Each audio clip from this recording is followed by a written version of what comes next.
నమస్తే, welcome to ACT news. నా పేరు విజయ. ముందుగా హెడ్లైన్స్. అపెక్స్ కౌన్సిల్ భేటీకి ముహూర్తం ఖరారు. ఉమాభారతి సమక్షంలో భేటీ కానున్న ఇద్దరు సీఎంలు.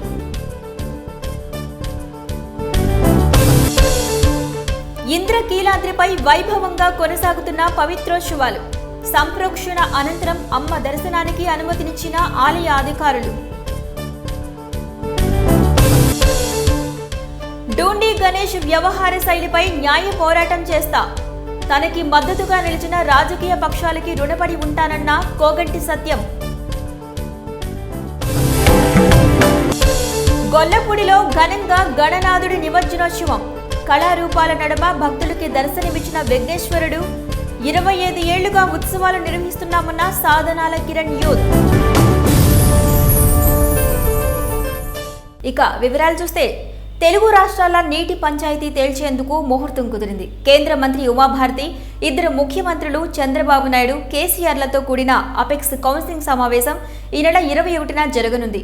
కృషి భవనంలోని ఉమాభారతి కార్యాలయంలో ఈ సమావేశం జరుగుతుంది. ప్రాజెక్టుల నిర్మాణానికి అపెక్స్ కౌన్సిల్ అనుమతి అవసరమని సుప్రీంకోర్టు స్పష్టం చేసింది. ఈ నేపథ్యంలో ప్రధానంగా పాలమూరు, రంగారెడ్డి, దిండి ప్రాజెక్టులపైనే చర్చ జరిగే అవకాశం ఉంది.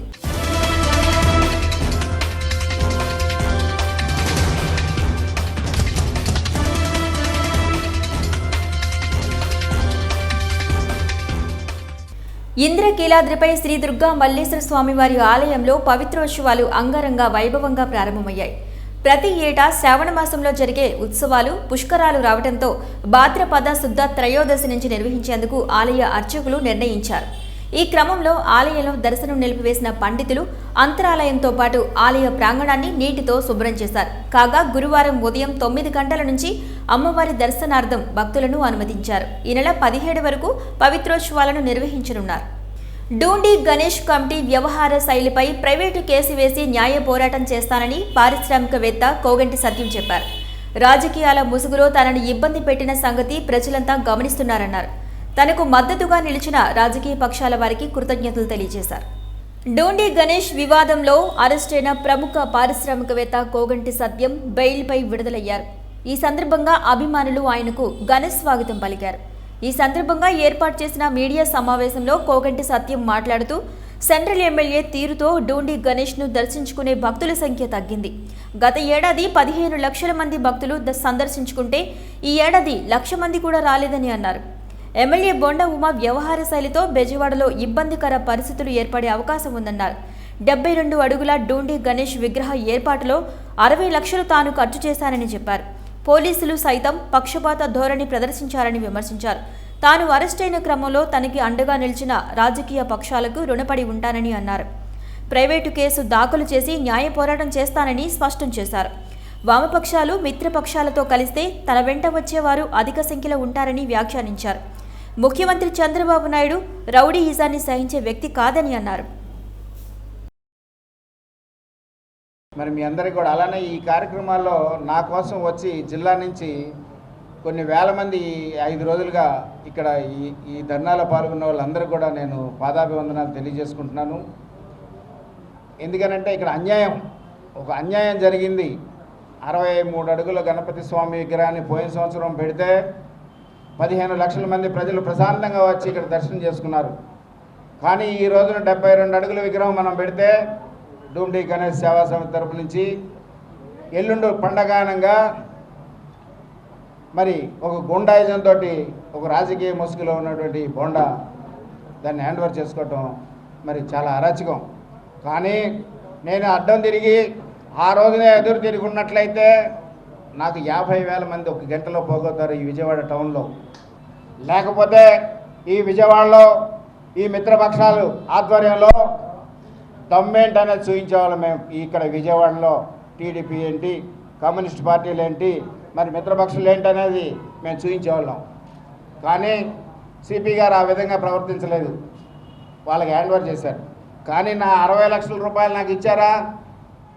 సెంట్రల్ నియోజకవర్గ ఎమ్మెల్యే అధికార దుర్వినియోగాన్ని నిరసిస్తూ, సేవా కార్యక్రమాలలో కూడా రాజకీయ ఆధిపత్యాన్ని నిరసిస్తూ బేషరతుగా ఇప్పటికీ డిమాండ్ చేస్తున్నాం. సత్యం గారి పైన పెట్టినటువంటి కేసుని ఇప్పటికైనా పోలీసు శాఖ ఛార్జ్ షీట్ ఫైల్ చేయకుండా మీకు ఒక అవకాశం ఉన్నది. నిజంగా మీరు కనుక చిత్తశుద్ధితో కనుక ఇన్వెస్టిగేషన్ చేసి బేషరతుగా ఛార్జ్ షీట్ ఫైల్ చేయకుండా పోలీస్ కేసు ఎత్తివేయాలని చెప్పేసి ఈ సందర్భంగా డిమాండ్ చేస్తున్నాం.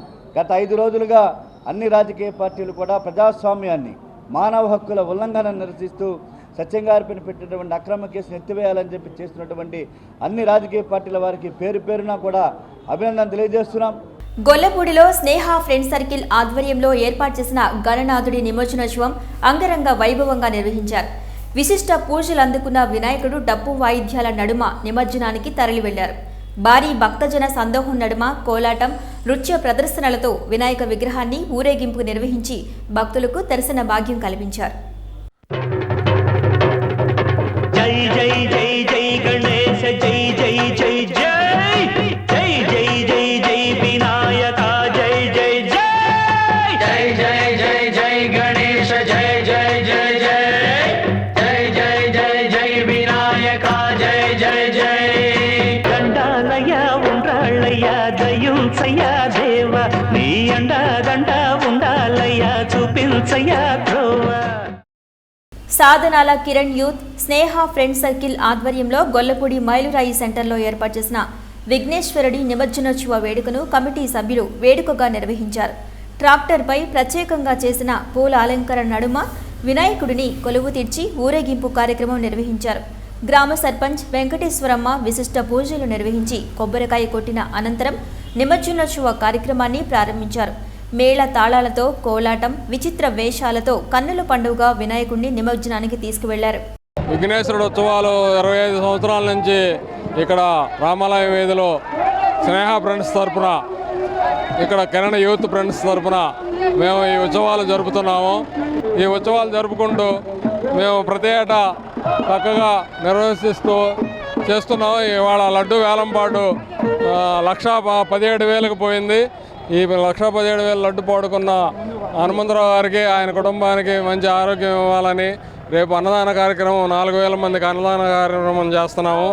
ఈ అన్నదాన కార్యక్రమంకి ప్రజలందరూ విరివిగా పాల్గొంటారు. ఏటా జరుగుతుంది.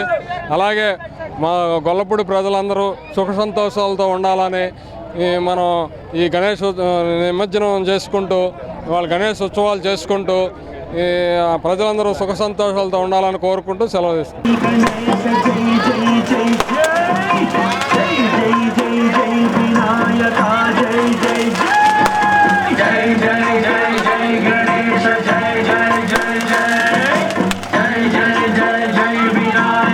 ఈ సందర్భంగా గ్రామ సర్పంచ్ వెంకటేశ్వరమ్మ మాట్లాడుతూ తాము తరతరాలుగా వినాయక ఉత్సవాలు నిర్వహిస్తున్నామని చెప్పారు. భక్తులు విశేష పూజలు నిర్వహించి తమ భక్తిభావం చాటుకుంటున్నారని తెలిపారు.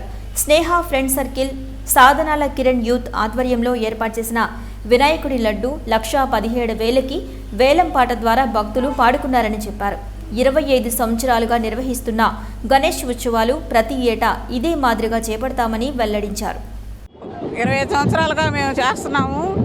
ప్రతి సంవత్సరం ఇలాగే చేస్తున్నాము. పిల్లా జిల్లా అందరూ వచ్చి ఈ ప్రోగ్రాంలో పాల్గొంటున్నారు.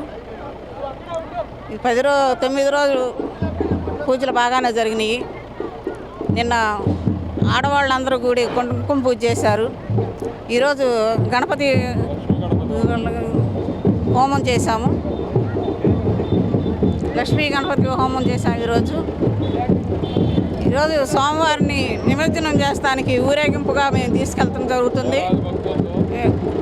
చిన్న పెద్ద తారతమ్యం లేకోకుండా అందరూ పాల్గొని ఈ చేస్తున్నారు సందర్భంగా అందరికీ లడ్డు పాట 1,17,000కి పోయింది. పోయిన సంవత్సరం 1,00,000 రూపాయలకి పోయింది. ఈ సంవత్సరం 17,000 ఎగస్ట్రాగా పోయింది. ఆ పాట పాడుకున్న వాళ్ళకి ఆ వినాయకుడు సర్వ ఉపయోగాలు ఇవ్వాలని కోరుకుంటున్నాను. అందరూ ఈ పూజలందరూ పాల్గొన్న వాళ్ళందరూ పూజలు చక్కగా చేసినందుకు 25 సంవత్సరాలు సందర్భంగా ఈ రోజున ఘనంగా నిర్వహిస్తున్న ఈ కార్యక్రమానికి దిగ్విజయంగా జరగాలని గ్రామ ప్రజలందరూ కూడా సుఖ సంతోషాలతో సంపూర్ణ ఆయురారోగ్యవంతులుగా ఉండాలని కోరుకుంటూ ఈ కార్యక్రమం నిర్వహించిన స్నేహ వారికి కృతజ్ఞతలు తెలియజేస్తాను. మైరాశంటలోని రామాలయం వద్ద స్నేహ ఫ్రెండ్స్ సర్కిల్ జరిపిన సాధారణ కిరణిత్తి ఆధ్వర్యంలో 20 సంవత్సరాల నుంచి గణేష కార్యక్రమము 20 సంవత్సరాలకు బాగా గ్రాండ్గా చేస్తున్నారు. అలాగే లడ్డూ కార్యక్రమం మాదాల హనుమంతరావు గారు 1,17,000 ఉన్నారు. ఆయన కుటుంబం కూడా సక్రంగా ఉండి అందరూ సుఖ సంతోషాలతో గ్రామ ప్రజలు ఉండాలని కాంక్షిస్తూ చాలా 25 సంవత్సరాలుగా దీన్ని నిర్వర్తించడం జరుగుతుంది. దీనికి విశిష్టత ఉంది. ఈ పాతూరు కంటే ఒక కొత్త ఇది ఉంది. రామాలయం వీధి ఎప్పుడో మా తాతల కాలం నుంచి ఇది జరుగుతూ ఉంది. మా తాతలు చేశారు, తర్వాత మా నాన్న వాళ్ళు చేశారు, తర్వాత మేము చేస్తున్నాము. ఇది 3వ తరము, 4వ తరం రెడీ అయింది. ఈ లడ్డూ వేలం పాట పెట్టడం, దాన్ని అశేషంగా జనాలు పాల్గొనటం. అల్పపీడన ప్రభావంతో విస్తారంగా వర్షాలు కురుస్తున్నాయి. నగరంలో వర్ష ప్రభావంతో రహదారులు జలమయంగా మారాయి. వర్షం నీటి ఉధృతికి డ్రైన్లు పొంగి పొర్లడంతో వాహనదారులు ఇక్కట్లు ఎదుర్కొంటున్నారు. రైల్వే స్టేషన్ రోడ్, మద్రానగర్, మొగల్రాజ్పురం, పాతబస్తీ తదితర ప్రాంతాల్లో రోడ్లన్నీ వర్షపు నీటితో నిండిపోయాయి. మురుగునీరు రోడ్లపైకి చేరకుండా అధికారులు చర్యలు తీసుకోవాలని పలువురు ప్రజలు కోరుతున్నారు. సెక్యూరిటీ గార్డుల సంక్షేమానికి ప్రభుత్వం చర్యలు తీసుకోవాలని యునైటెడ్ సెక్యూరిటీ గార్డ్స్ యూనియన్ గౌరవ అధ్యక్షులు టి ప్రభుదాస్ డిమాండ్ చేశారు. నగర వ్యాప్తంగా 15,000 మందికి పైగా సెక్యూరిటీ గార్డులు తమ సేవలు అందిస్తున్నారని అన్నారు. కార్మిక శాఖ అధికారులు సెక్యూరిటీ గార్డుల హక్కులు సక్రమంగా అమలు జరిగేలా ఏజెన్సీలతో చర్చించాలని కోరారు. బీఆర్టీఎస్ రోడ్డులోని సిఐటియు కార్యాలయంలో యునైటెడ్ సెక్యూరిటీ గార్డ్స్ యూనియన్ ఆధ్వర్యంలో మీడియా సమావేశం నిర్వహించారు. ఈ సందర్భంగా యూనియన్ గౌరవ అధ్యక్షులు ప్రభుదాస్ మాట్లాడుతూ సెక్యూరిటీ గార్డులకు కనీస వేతనం అమలు చేయాలని డిమాండ్ చేశారు. చాలీచాలని జీతాలతో సెక్యూరిటీ గార్డులు జీవితాలను వెళ్లతీస్తున్నారని ఆవేదన వ్యక్తం చేశారు. ఈఎస్ఐ, పీఎఫ్ అమలు చేయడంతో పాటు బోనస్, వారాంతపు సెలవులు మంజూరు చేయాలని కోరారు. బూట్లు, యూనిఫామ్ ఉచితంగా అందజేసి 8 గంటల పని విధానానికి శ్రీకారం చుట్టాలని విజ్ఞప్తి చేశారు. మహిళలకి సైతం పురుషులతో సమానంగా వేతనాలు అందించాలని అన్నారు. కార్మిక శాఖ అధికారులు సెక్యూరిటీ గార్డుల సంక్షేమం పట్ల ప్రత్యేక శ్రద్ధ కనబర్చాలని కోరారు. తమ న్యాయమైన సమస్యల పరిష్కారానికి అవసరమైన పక్షంలో భవిష్యత్తులో పోరాట బాట పడతామని వెల్లడించారు. అలాట్మెంట్ చేయలేదు. దీని నిమిత్తము పిఎఫ్ కమిషనర్ గారు గుంటూరు పిఎఫ్ కమిషనర్ గుంటూరు వారికి కంప్లైంట్ చేసి ఉన్నాము. అలాగే ఈఎస్ఐ నిమిత్తము ఈఎస్ఐ జాయింట్ కమిషనర్ గారికి కంప్లైంట్ చేసి ఉన్నాము. అయినా వారు ఈ హెల్త్ కార్డుల గురించి ఈఎస్ఐ జాయింట్ డైరెక్టర్ గారు కానీ పిఎఫ్ కమిషనర్ గారు కానీ ఈ ఏజెన్సీల మీద ఎటువంటి చర్యలు తీసుకోకుండా, ఎటువంటి నెంబర్లు ఇప్పించకుండా కాలయాపన చేస్తూ ఈ వేలాది మంది ఈ బ్యాంక్ ఏటీఎంలలో సెక్యూరిటీ గార్డ్స్ వేలాది మందికి అన్యాయం చేస్తూ ఉన్నారు. ఇప్పటికైనా వారు ఈ ఏజెన్సీల మీద చర్యలు తీసుకొని వారికి ఈఎస్ఐ కార్డు, పిఎఫ్ నెంబర్లు చట్ట ప్రకారం ఈఎస్ఐ, బోనస్, పిఎఫ్, కనీస వేతనాలు, అలాగే వారాంతరపు సెలవులు కూడా ఇవ్వాలనేటటువంటిది బ్యాంక్ నిబంధన ప్రకారం ఏజెన్సీ వారికి డబ్బులు పే చేస్తున్నారు. కానీ ఏజెన్సీ వారు ఈ సెక్యూరిటీ వారిని నిలువునా దోపిడీ చేస్తున్నారు. ఏ విధంగా అంటే కార్మికుల దగ్గర నుంచి కనీస వేతనం ఇవ్వట్లా, కార్మికుల దగ్గర నుంచి ఈఎస్ఐ, పిఎఫ్ రికవరీ చేస్తున్నాడు, పిఎఫ్ నంబర్లు లేవు, ఈఎస్ఐ కార్డులు లేవు. అట్లా వీళ్ళు అలాగే 8 గంటలు పని చేయాల్సినటువంటి సెక్యూరిటీ గార్డుల్ని 12 గంటలు పని చేయిస్తూ 4,000 దగ్గర నుంచి 6,000 వేతనం మాత్రమే ఇస్తున్నారు. కానీ చట్ట ప్రకారం రావాల్సినటువంటి వేతనాలు ఈ గార్డులకు ఏ విధంగానూ అమలు చేయట్లేదు. విజయవాడను రైల్వే జోన్గా ప్రకటించాలని ఆంధ్రప్రదేశ్ యువజన సమైక్య నాయకులు మాజీ ఎమ్మెల్యే సుబ్బరాజు డిమాండ్ చేశారు. ఏపీ ఎస్వైఎఫ్ ఆధ్వర్యంలో రైల్వే స్టేషన్ దగ్గర ధర్నా నిర్వహించారు.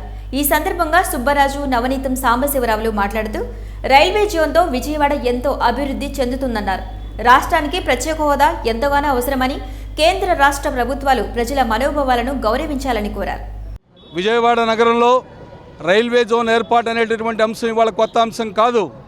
అన్ని విధాలా కూడా అటు చిత్తూరు జిల్లా నుండి ఇటు విశాఖ జిల్లా వరకు కేంద్రంగా రైల్వే కేంద్రంగా ఉన్నటువంటిది. రైల్వే జోన్ అవ్వటం ద్వారా అనేక రకాలుగా అటు ప్రయాణికులకు, ప్రజలకు అందరికీ కూడా అనేక రకాలైనటువంటి అటు రైల్వే ఉద్యోగులు సైతం అందరికీ కూడా ఉపయోగపడేటటువంటి రైల్వే జోన్ ఇక్కడ ఏర్పాటు చేయాల్సినటువంటి అవసరం ఉంది. అలాగే ఇవాళ ప్రత్యేక హోదా విషయంలో కూడా కాలక్షేపం జరుగుతున్నది. ఇది ఏమాత్రం సరైనటువంటిది కాదు. విజయవాడ నగరం ఇప్పటికే అనేక రకాలుగా అనేకం కోల్పోవడం అనేటటువంటిది జరిగింది. రాజధాని విజయవాడగా ప్రకటించి కూడా అసెంబ్లీలో విజయవాడ కాకుండా ఇంకో చోటుకు పోయింది. అలాగే విజయవాడలో ఉండేటటువంటి అనేక అభివృద్ధి కార్యకలాపాలన్నీ కూడా, సంస్థలన్నీ కూడా ఇతర ప్రాంతాలకు తరలించడం అనేటటువంటిది జరిగింది. ఇవాళ అనేక రకాలుగా రాజకీయ కేంద్రంగా, సాంస్కృతిక కేంద్రంగా, వ్యాపార కేంద్రంగా అన్ని రకాల ఉన్నటువంటి ఈ విజయవాడ నగరంలో నిపుణులు ఇచ్చినటువంటి నివేదిక ఆధారంగా విజయవాడ కేంద్రంగా రైల్వే జోన్ ప్రకటించడం ద్వారా మాత్రమే ప్రయోజనకరం ఉంటుందనేటటువంటిది ఈ సందర్భంగా డిమాండ్ చేస్తున్నాం. వెంటనే ప్రభుత్వం ఈ రైల్వే జోన్ని విజయవాడకు ప్రకటించాలనే హామీల్లో కేంద్ర ప్రభుత్వం వెల్లడి చేసింది. 2.5 సంవత్సరాలు గడిచినా ఈనాటి వరకు కూడా రైల్వే జోన్ ప్రకటన చేయకపోవడం విచారకరమైన విషయం. ఆంధ్రప్రదేశ్కి ఖచ్చితంగా రైల్వే జోన్ ఇవ్వాలా, అది కూడా విజయవాడ నగరానికి ఇస్తే జంక్షన్ కాబట్టి అటు రాయలసీమకు కానీ ఉత్తరాంధ్రకు కానీ ఖచ్చితంగా ఉపయోగపడేటువంటి పరిస్థితి. రైల్వేకి సంబంధించినటువంటి వేరాకరాలు రాయనిపాడులో ఉన్నాయి. సత్యరామన్ రైల్వే స్టేషన్ తొలగించినప్పుడు కార్పొరేషన్కి సంబంధించిన స్థలం సింగనగర్లో ఇచ్చి ఉన్నటువంటి పరిస్థితి ఉంది. అదేవిధంగా గుంతకల్లు, గుంటూరు, విజయవాడ కేంద్రంగా ఇక్కడ జోన్ ఇస్తాం వల్ల పెద్ద ఎత్తున యువతకు ఉపాధి ఉద్యోగాలు కల్పించేటువంటి పరిస్థితి. నవ్య ఆంధ్రప్రదేశ్ సంబంధించినటువంటి రాజధాని అమరావతి అని చెప్పి ప్రకటన చేశారు. మొట్టమొదట విజయవాడ అన్నటువంటి ఇదే ముఖ్యమంత్రి ఈనాడు విజయవాడ నగరంలో ఏమీ కూడా వచ్చినటువంటి పరిస్థితి లేదు. స్మార్ట్ సిటీ కూడా చివరికి విజయవాడకు దక్కినటువంటి పరిస్థితిని మనం చూసాం. అదేవిధంగా పెద్ద ఎత్తున దీనికి సంబంధించినటువంటి పాస్పోర్ట్ ఆఫీసు విశాఖపట్నంకు పోయింది. ఆంధ్రప్రదేశ్ ఏపీ ఎక్స్ప్రెస్ విశాఖపట్నం పోయింది. విశాఖపట్నంలో అభివృద్ధి చెందాలా, పరిశ్రమ నిలబెట్టాలి. అలానే విజయవాడ నగరంలో కూడా అభివృద్ధి లేకపోతే మరింత వెనక్కి వెళ్ళేటువంటి ప్రమాదం ఉంటుంది. కాబట్టి తప్పనిసరిగా రైల్వే జోన్ ఇక్కడ ప్రకటించాలా. ప్రకటించకపోతే తగిన మూల్యం చెల్లించుకుంటారు. ఈ ప్రాంతంలో ఉన్నటువంటి ఎంపీలు ప్రధానంగా కేశినేని నాని గారు, రాయపాటి సాంబశివరావు గారు, నారాయణ గారు, గల్లా జయదేవ్ గారు పెద్ద ఎత్తున ముస్లింల సంక్షేమాన్ని కాంక్షిస్తూ ముస్లిం ఐక్య వేదిక అంజుమన్ ఇస్లామిక్ కమిటీ ఆధ్వర్యంలో ముస్లిం ఐక్య గర్జన నిర్వహిస్తున్నట్లు వేదిక నాయకులు బేగ్ తెలిపారు. మంగళగిరిలోని ఈద్గా కమిటీ హాల్ నందు ఈ నెల 18వ తేదీ ఆదివారం 3 గంటలకు ఈ గర్జన జరుగుతుందని చెప్పారు. ముస్లింలకు 10% రిజర్వేషన్ కల్పించాలని ఈ సందర్భంగా ప్రభుత్వాన్ని డిమాండ్ చేశారు. తమ సమస్యల పరిష్కారమే లక్ష్యంగా ముస్లిం ఐక్య గర్జన నిర్వహిస్తున్నామని వెల్లడించారు. కానీ ఇవాల్టి వరకు దాన్ని ఒక బిల్లుగా మరి ఒక యాక్ట్గా తీసుకురాకపోవడం అనేది చాలా శోచనీయమైంది.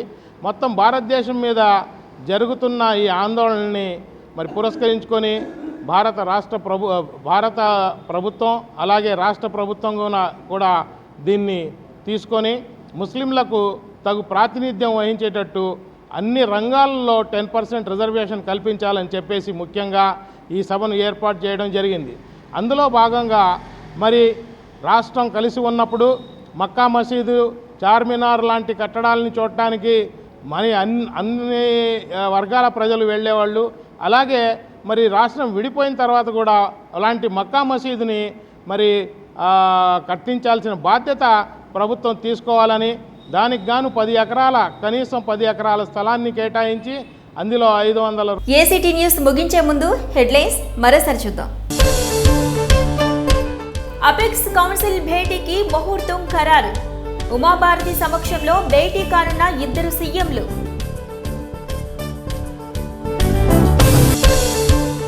ఇంద్రకీలాద్రిపై వైభవంగా కొనసాగుతున్న పవిత్రోత్సవాలు. సంప్రోక్షణ అనంతరం అమ్మ దర్శనానికి అనుమతినిచ్చిన ఆలయ అధికారులు. డూండి గణేష్ వ్యవహార శైలిపై న్యాయ పోరాటం చేస్తా. తనకి మద్దతుగా నిలిచిన రాజకీయ పక్షాలకి రుణపడి ఉంటానన్న కోగంటి సత్యం. గొల్లపూడిలో ఘనంగా గణనాథుడి నిమజ్జనోత్సవం. కళారూపాల నడుమ భక్తులకి దర్శనమిచ్చిన విఘ్నేశ్వరుడు. 25 ఏళ్లుగా ఉత్సవాలు నిర్వహిస్తున్నామన్న సాధనాల కిరణ్ యూత్. ఏసీటీ న్యూస్ ఇంతటితో సమాప్తం. నమస్కారం.